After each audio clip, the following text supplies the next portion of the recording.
Iya Pak, ada informasi. Penetapan tersangka dilakukan pada hari kemarin, Kamis 8 Januari 2026.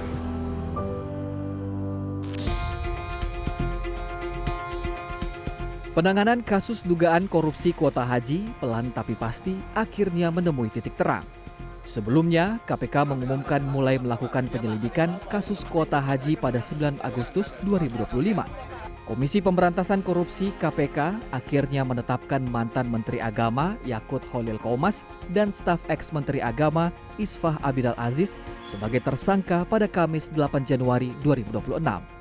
Yakut dan Gus Alex dijerat dengan pasal kerugian keuangan negara sebagaimana diatur dalam Undang-Undang Pemberantasan Tindak Pidana Korupsi atau Tipikor. Komisi Pemberantasan Korupsi KPK menetapkan Yakut Khalil Qomas, ex-Menteri Agama, sebagai tersangka dugaan pidana korupsi kuota haji periode 2023-2024. Hal ini disampaikan langsung oleh juru bicara KPK Budi Prasetyo berikut ini.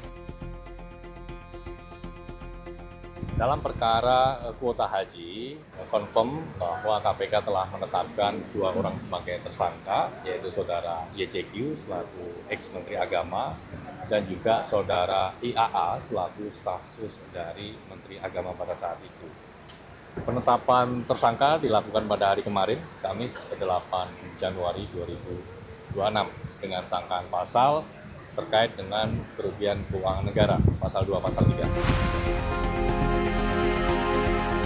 Kasus dugaan korupsi ini terkait pembagian kuota 50 berbanding 50 dari alokasi 20.000 kuota tambahan yang diberikan pemerintah Arab Saudi. Kementerian Agama di bawah Yakut Khalil Qomas membagi kuota haji menjadi 10.000 untuk haji reguler dan 10.000 untuk haji khusus.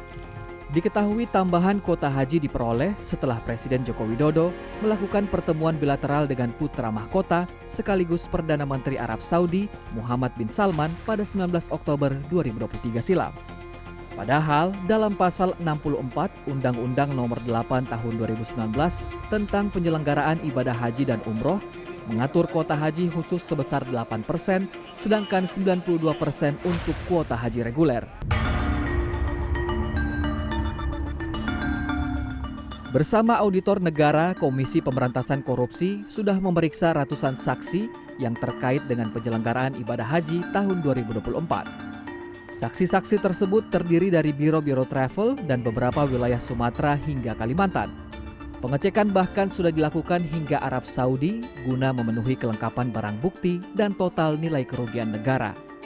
Komisi Pemberantasan Korupsi masih belum mengumumkan secara resmi nilai kerugian negara akibat kasus ini dari hasil penyidikan. Komisi Pemberantasan Korupsi sudah menyita sekitar 100 miliar rupiah pada kasus ini. KPK juga terus menghimbau pihak-pihak yang masih ragu untuk mengembalikan uang yang diduga terkait perkara ini. Hal tersebut guna mempercepat proses finalisasi nilai kerugian negara. Nilai kerugian keuangan negara saat ini masih dikalkulasi oleh kawan-kawan BPK. Kita sama-sama tunggu, ini sedang proses finalisasi. Dari proses pemeriksaan yang dilakukan, penyidik juga melakukan penyitaan terhadap sejumlah uang yang diduga terkait dengan perkara ini. Yang saat ini nilainya sekitar 100 miliar. Dan ini kami harap masih akan terus bertambah. Pasca penetapan sebagai tersangka dugaan korupsi kuota haji oleh Komisi Pemberantasan Korupsi, terpantau rumah pribadi Gus Yakut di Kelurahan Leteh, Rembang, Jawa Tengah terpantau sepi. Terlihat beberapa orang dan santri yang membersihkan lantai dan halaman rumah. Ketua RT 04 RW 02 Kelurahan Leteh Zainal Abidin mengaku belum mengetahui informasi penetapan tersangka tersebut. Di mata masyarakat sekitar, Gus Yakut dikenal aktif dan memiliki hubungan baik dengan warga. Ia menilai kasus yang menjerat mantan Menteri Agama tersebut lebih disebabkan oleh kesalahan kebijakan. Sungguh sangat menyayangkan.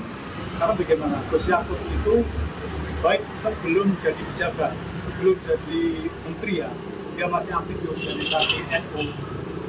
Orangnya Gus Yakut itu loyal terhadap organisasi. Dia punya kepedulian terhadap lingkungan. Sebanyak 221.000 jemaah calon haji Indonesia akan berangkat pada tahun 2026. Di tahun 2026 ini, penyelenggaraan haji di Indonesia akan dikelola oleh Kementerian Haji dan Umroh menggantikan peran dari Kementerian Agama. Masyarakat berharap era baru penyelenggaraan haji membawa harapan yang amanah, profesional tanpa celah dan masalah. Jemaah dapat menjalankan tahapan ibadah dengan khusyuk tanpa kendala dan pengurangan haknya. Tim Liputan CNN Indonesia.